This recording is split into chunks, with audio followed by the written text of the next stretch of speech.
So Keith Walker from Walker Funeral Homes, tell us what accounts for your success in leadership style? Well, I've thought about that a lot, and I think if I really am honest and start back where it began, it was meeting the right people in funeral service. So that was a foundation for me to strive to grow the funeral homes. And that combined with consultants like your firm, as well as others that we've used through the years, has really helped lay the foundation for what we've been able to do. But I think what it really comes down to is finding the right people, and that's not easy to do. You need to find the right people, then you need to give them the guidelines within which they can operate, and then the freedom to be themselves within those guidelines, so that we find the best people and then use their natural talents where they are the most valuable to come together as a team to really serve the client families that we take care of to the best of our combined ability. That's a tall order, but one you do. That's excellent. Thank you. And I think from what I've observed, you do a fabulous job of being a cheerleader, as it were, telling them, hey, that's a great idea, let's move forward, which is so important in this industry and not always what people tend to do. They get into managing the emergencies and forgetting to compliment those who are doing a great job. So I hope I do that enough. That's something that just naturally you're moving on to the next thing, but we need, as leaders, we need to take time to make sure that we recognize the people that have contributing to the success of the organizations. And I say time and time again when people will compliment me in our local communities about how well we're doing and things, it's not me, it's my team. And that's really the truth of how I feel. Let me ask you about kind of another subject that everyone talks about. Cremation rates have grown astronomically. The part that's troubling to most owners is it's not just cremation as a different method of disposition. It is cremation with no services. So how have you, with your team, managed that to do something more than just direct? Well, direct is more of a percentage of our business than I wish it was, but we do work very hard on educating our consumers prior to the time they might need us about the value of having some sort of a service to celebrate this life that has been a big part of our lives. The value of what we do in funeral service is bringing people together to commemorate and honor the person that passed away, but even more importantly, to be together to support the immediate family and support each other.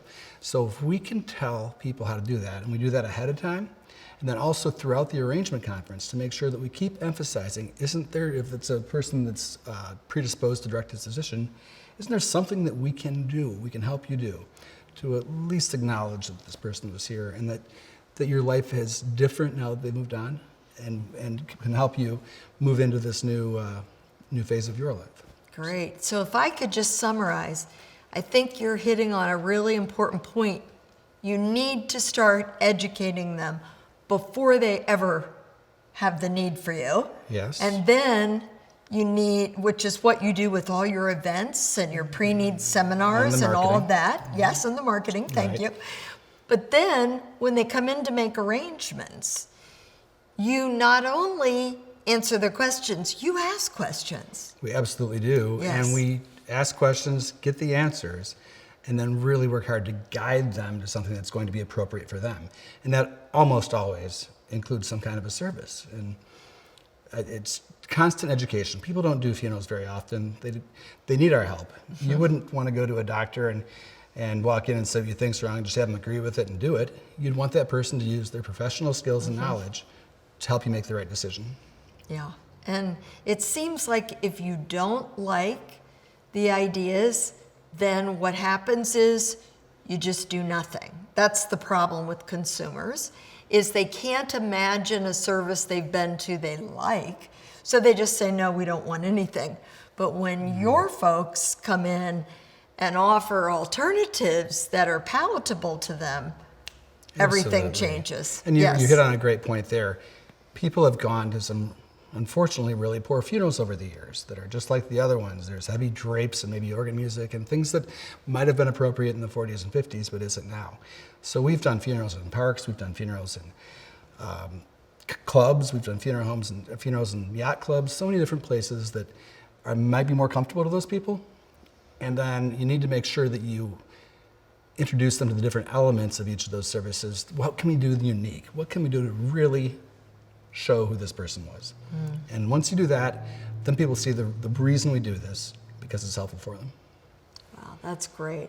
So let me ask you, when you look at the different generations, how have you been trying to appeal, let's say, to millennials or Gen Xers, so that they see what we're offering in this industry is something they want? Right.